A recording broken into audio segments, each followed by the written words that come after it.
What is up, fellow bench warmers? Welcome to your daily fantasy quickie.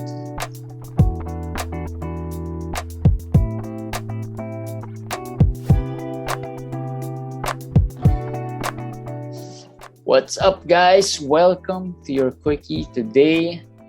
How are you guys? Hope everyone's doing well. My name is JJT with our Komish Eric. We're getting closer to that All-Star weekend. I don't know if you're looking forward to that a week rest from the NBA, just to have fun in the All-Star, just to watch the All-Star game. Yeah, I think we all need a break also to recharge and recalibrate our teams for the playoffs, because after the All-Star break will be basically the playoffs. So maybe the last chance you can to look at your teams if it's ready for the playoffs. Yeah, at least there's lesser day-to-day work when it comes to adding. But at the same time, you don't want to be too relaxed. You still have to, be aware of what's happening around the league to make sure you get that ad. We'll talk about some of these guys in a bit, but some news heading into the All-Star break. Well, some sad news. Marcus Smart sprained ankle. I didn't see it, but I've seen reports, I've seen tweets, I've seen reactions, and it didn't look good. Yeah, but he's tough. He still took the free throws, so a la Kobe, he still wanted to take the free throws. I saw it, but I did not see if it's the ankle or the knee. It looked like the knee at first, but according to Coach Pudoka, I think it's a badly sprained ankle. So that's actually better, right? Instead of an ACL or whatever, it's ankle. Ankle injuries like Lauri Markkanen's injury, he's about to come back. So it's around 4 weeks also. It's been 4 weeks, a month. So if that's going to happen for Smart, it's a big loss for your teams, I'm sure. Because Smart is low-key top 70, top 60 guy. Yeah, if that's 4 weeks, it looks like it's going to be hard to, stash him for your playoffs. I mean, right? But we are week 18. Even if you have your playoffs at week 21 or 22, that's going to be that's going to be that's going to be tough to hold him until that time. But I'm just speculating. I'm not telling you guys to drop him. Let's wait. Of course, as usual, we have to wait for the actual official diagnosis of the team. Yeah. It just doesn't look good, but we never know with these players. There are players who are stronger with healing. Like Ja Morant's injury looked bad. He could come back fast. So let's see. Trae Young, players like those. But Marcus Smart, of course, is an older player. So we'll see. Like we always say, let's wait for official diagnosis and see what we can do from there. But I guess the biggest beneficiary here would be the newly acquired Derek White. Am I correct? Yes, I think I don't see anyone starting in the place of Smart. They might start Peyton Pritchard or Aaron Nesmith or whatever for Smart, but it's just to put Derek White in the second five. Some coaches like to do that. Yeah. Not change the rotation. But I think obviously Derek White will still be the guy that you would want to own right now in Boston. He's gonna be the biggest beneficiary of this for sure. Yeah. So and Robert Williams is also injured. So there's two sides to it. Although he might be minor, but still something to report. And Al Horford could get some value. Hopefully. Who's the big man? There's no big man in Boston. Grant Williams. Daniel Tays. Grant Williams is not considered a big man. He just plays big for his size. Well, that still plays big. Daniel Tays had 4 blocks. Oh, Daniel Tays. Yeah, Daniel Tays. Yeah, in his first game. Yeah, if Robert Williams will miss games, Daniel Tays has been, sometimes he's the kind of like a Maxi Kleber, the German Maxi Kleber.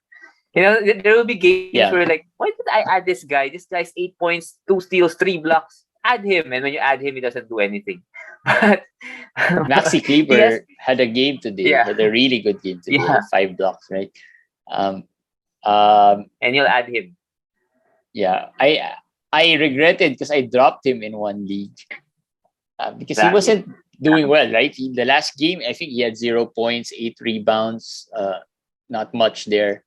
But yeah, going back And to in the first half, Boston. if you watch the first half, if you watch the first half, Kleber was what, 1 point, 1 rebound, nothing. So Yeah, it was all in the second half. going back to Boston. So Taste, in case Robert Williams, but like you said, it doesn't look serious. Plus, Yeah. it's heading into the All-Star break.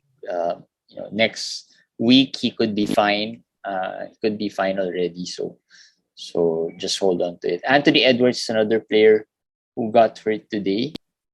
And Yeah. is it the ankle? I think it's at the ankle Yeah. as well, right?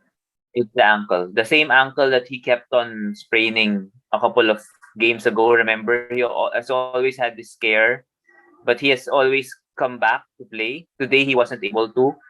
Again, last game of Minnesota is tomorrow. So probably he's gonna skip that one. But given Anthony Edwards' history, I'm not too worried. I think he might be like Ja Morant is also out, by the way. Same thing, Yeah. ankle also. So if Ja doesn't play tomorrow, I'm not gonna be that worried also. I think, the teams will just give them the day off since it's the last game of the sem break, so to speak. Yeah.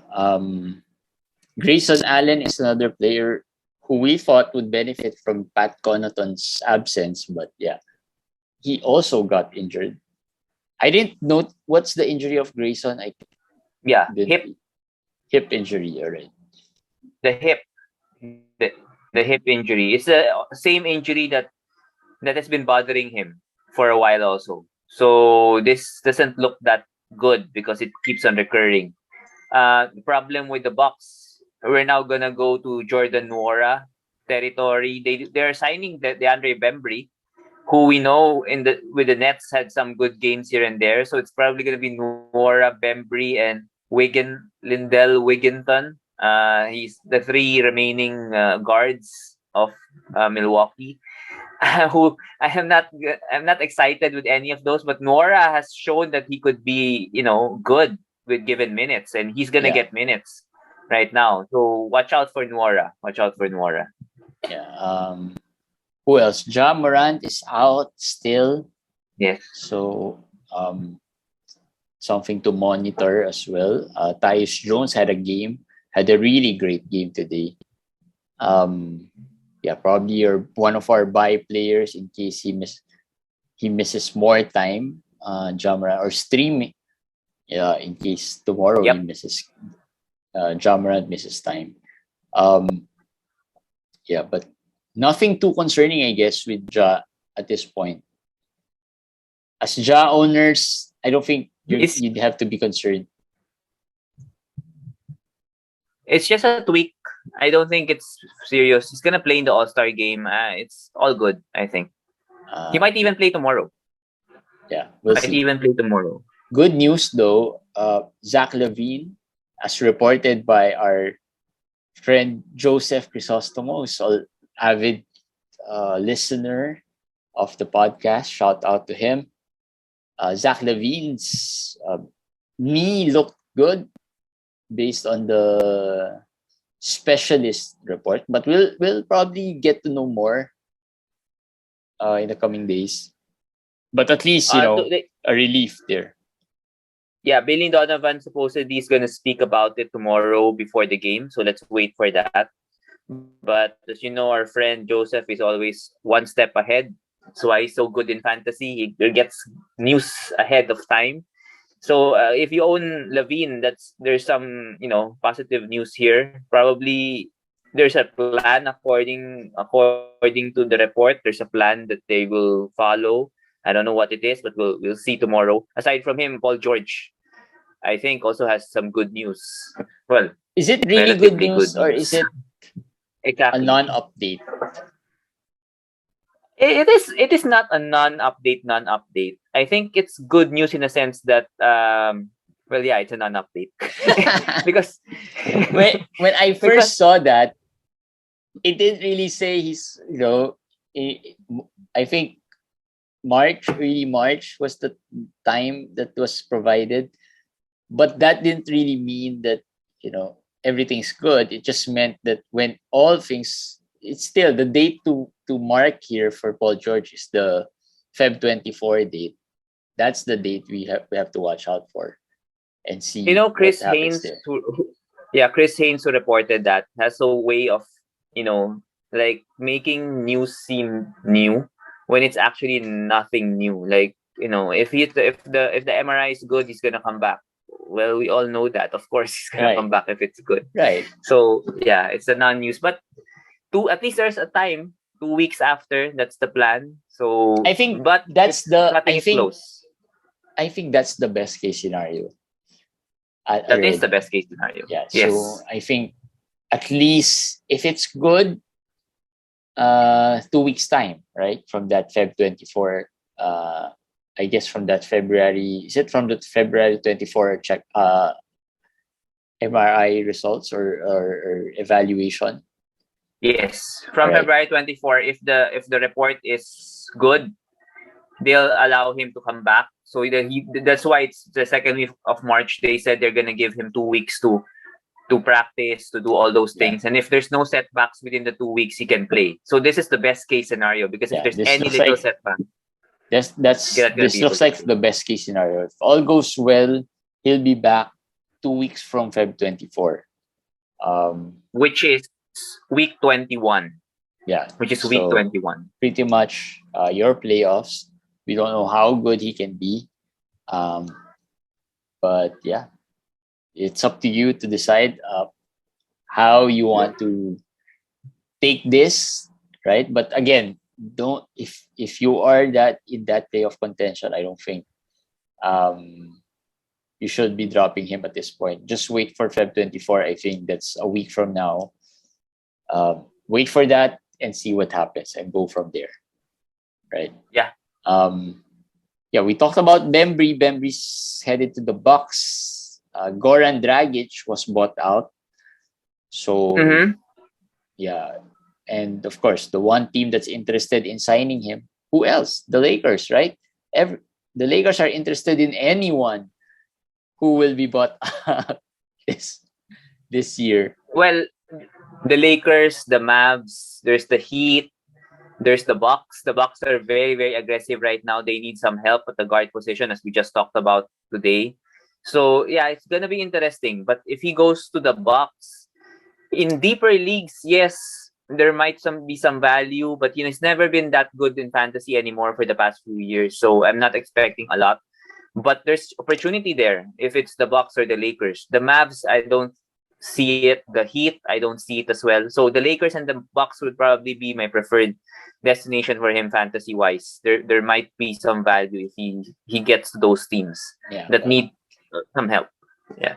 But if you look at it, if I was Goran, the Lakers would be the last place I would want to go, right? I mean, well, you go to the Bucks, you're still a championship contender, right? You go to the Mavs, you'll be mentoring Luka, and both those players are from the same country, from the same place, so they probably have really good connection or relationship. We go to the Lakers, well, it's lots of drama there, so we'll see. Don't worry, Laker fans. We are Laker fans, but I'm pretty sure anyone who's going to be bought out will be linked to the Lakers. Everyone who's going to be bought out. I really doubt Goran will go to the Lakers also. I think the Bucks right now are the team that's probably the best chance to sign him. If it's not Miami or Dallas, it's probably the Bucks, because they're coming on.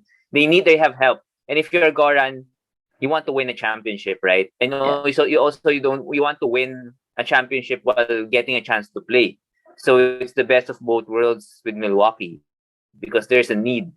So it's a no-brainer. For the Lakers, they have to wait for Schroeder. I think Schroeder will be the guy. Will be the guy for them. How ironic that Schroeder will would save be. the day. Schroeder was Yes, seen. he'll save the day.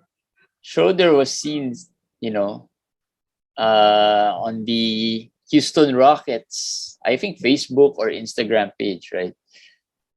Greeting Yeah. all the Houston Rocket fans. So that, somehow surprised a lot of fans because they felt like, oh, we thought Schroeder was about to be bought out and this and that. But yeah, there's some, that was some sign they felt that he might stay in Houston. The deadline is March 1 though. So there's still 2 weeks. Yeah, so we can in 2 weeks, everyone will forget about that greeting by Schroeder. Yeah. And then there's Gary Harris also, Orlando, who's one of another popular buyout option. So there would be players that will open up. But I really feel that Schroeder to LA at a discount would be the best situation. Instead of signing him for $20 million, you sign him for $200,000. That's the best for LA, for the Lakers. So yeah, buyout market is the next event in the NBA. It's going to be really interesting. Yeah. Let's talk about some buy players. Brandon Clark is a player I think we talked about him a few quickly. I love Brandon Clark. I picked him up in a few leagues and yeah, I haven't dropped him since because, he's been playing well. I mean, very efficient, field goal, can rebound, can do a bit of everything. So in limited minutes, like 20 minutes, right? He doesn't need 25, 30 minutes. In 20 minutes, he can do all those things. So, and he has a good role in Memphis now as their sixth man. So he's top 70 probably or 80 the past 3 weeks with his numbers. So people have not caught on because when they see the box score, 20 minutes, 19 minutes, 22 minutes, not much minutes, but his stats also is not 25 points, 10 rebounds, not like that. He's averaging 14 and 8 and then 0.8 steals, 0.8 blocks, but those 0.8 add up. I mean, and then he's 68% field goal, and then free throw is decent. That's no turnovers. That's tough to find. In a waiver wire. So he should be added. Brandon Clark. Also, they don't seem to have a really solid backup. I mean, backup big there in Memphis. They have lots of guards, not much bigs. Even Kyle Anderson is not really a big. He is a small forward or more of a guard, right? So not much options there. Jalen Smith, we talked about previously. He played 17 minutes today, had 11 points and 8 rebounds, I think? 7 rebounds? 7, like I think. 7 rebounds. He was really on his way to a double-double. Yeah. Bad matchup. Just bad matchup. It's Giannis, so I guess that's the worst matchup you can get right away as a first-time starter for your new team. But again, I feel like he will get minutes if he doesn't foul out or doesn't keep on fouling. He will get minutes. He started already, so. Do you get the sense that Jalen Smith is the better player to get than O'Shea Brissett? Yes. So I get that sense. I feel like O'Shea was good past few games. Today wasn't good.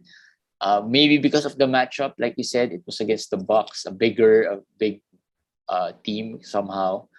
O'Shea is a smaller forward, not really a power forward, more of a small forward. So, but I just feel like overall Jalen Smith is you probably have more peace of mind with Jalen Smith in terms of the stats that you'll get.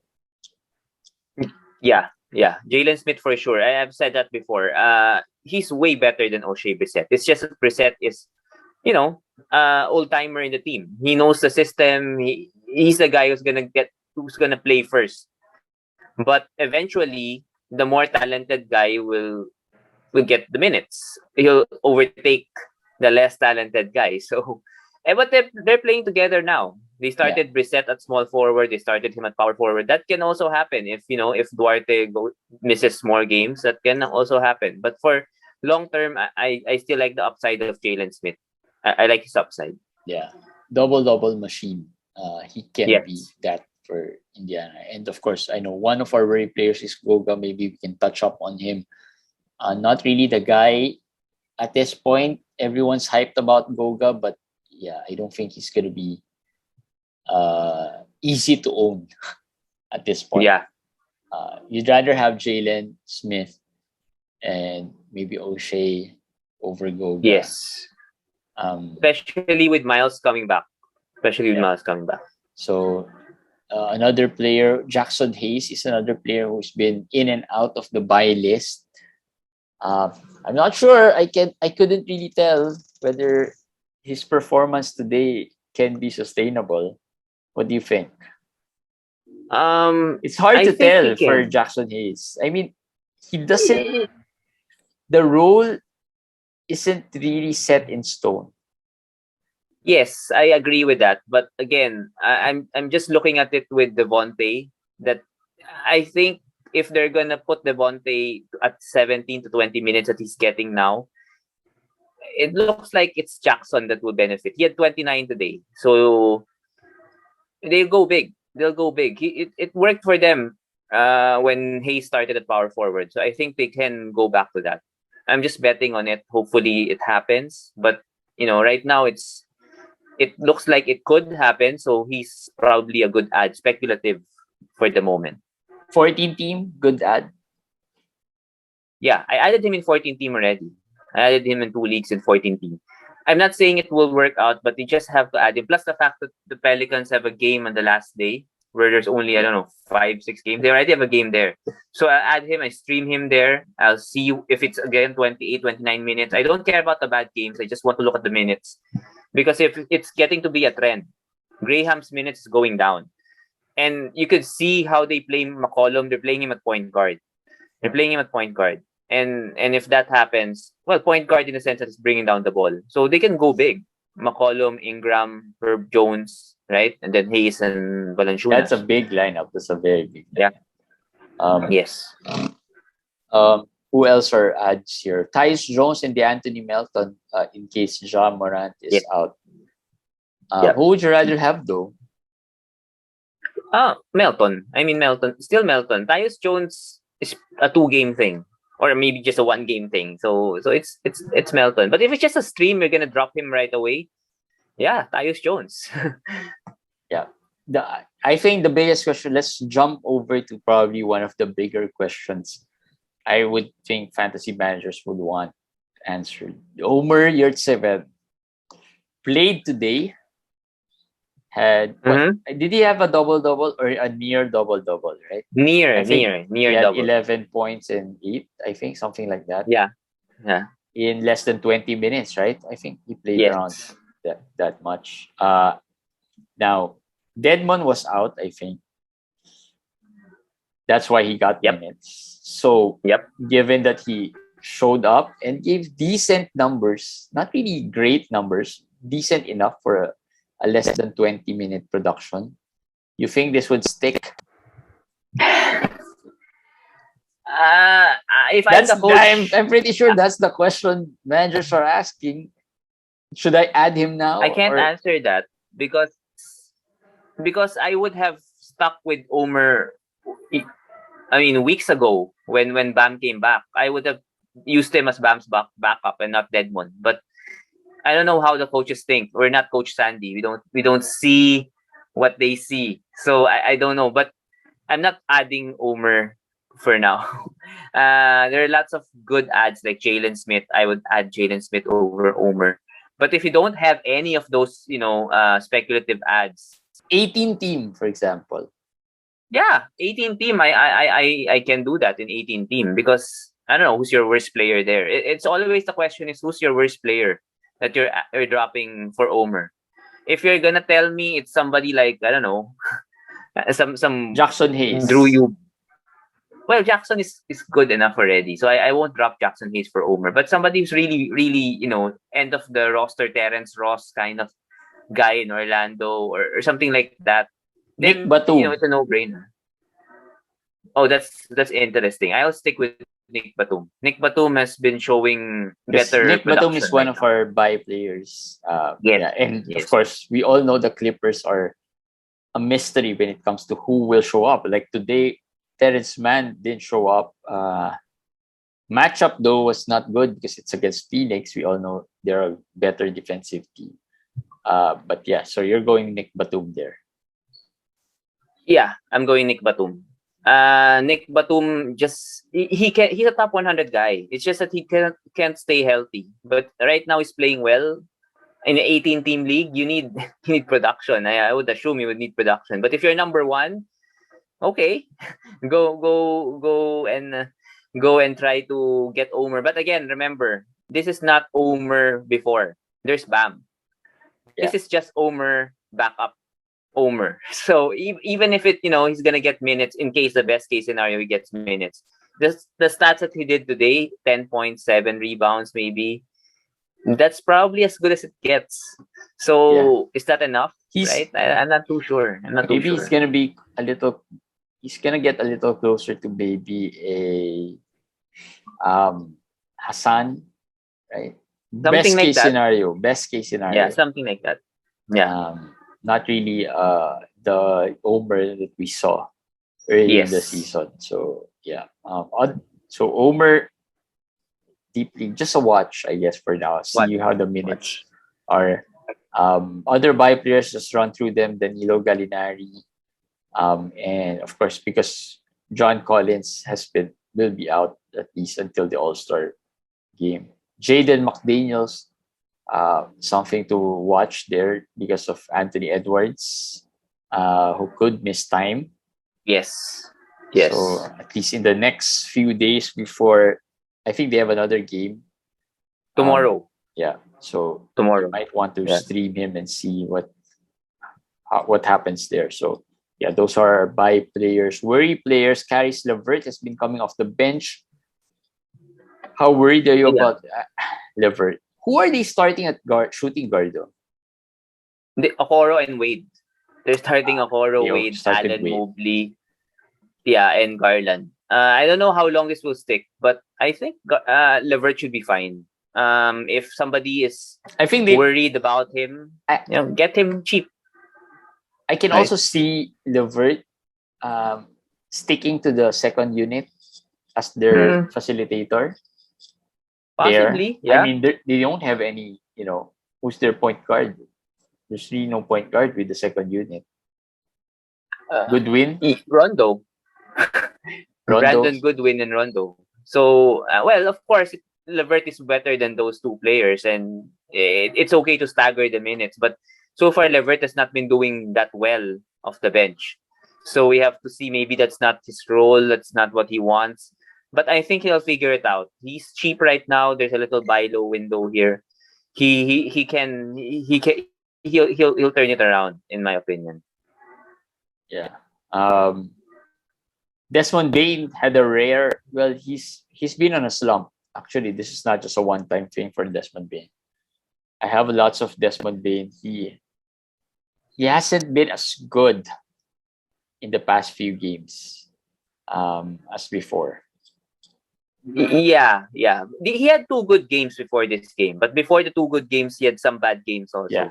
So the bad games are just sprouting up more, I would say, than before. You can notice it more than before. Yes. Before, once he has a bad game, you watch the next game, he's good the next game, right? Now, it's a lot more.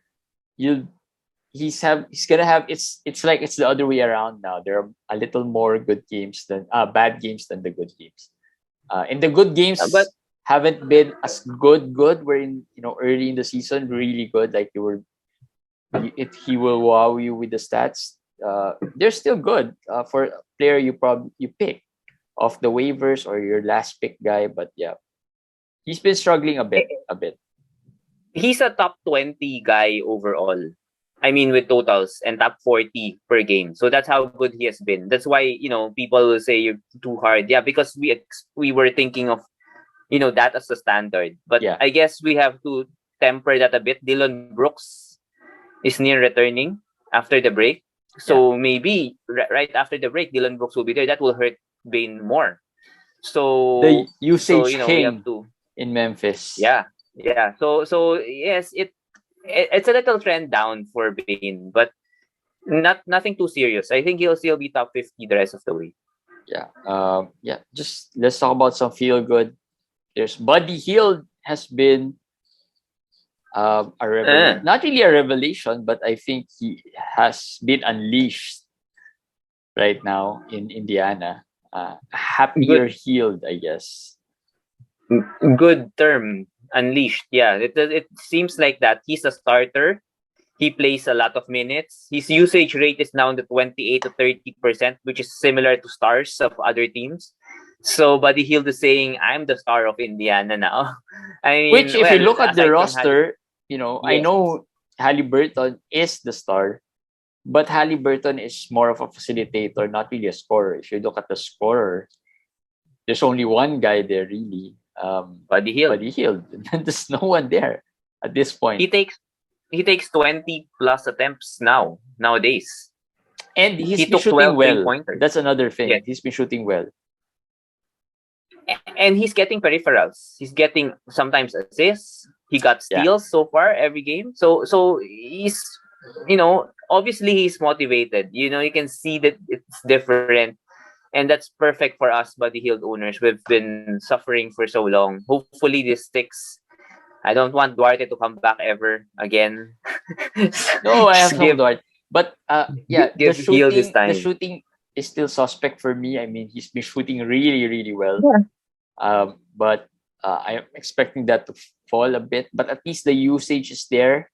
And like you said, the rebounding and the assists are nice. I mean, before, if the shooting wasn't there, there's no score, there's bad shooting, and there's nothing else. And for him, I'll be fine with the bad shooting, but there were times he was 0 out of 7, 0 out of 8, 0 out of 5.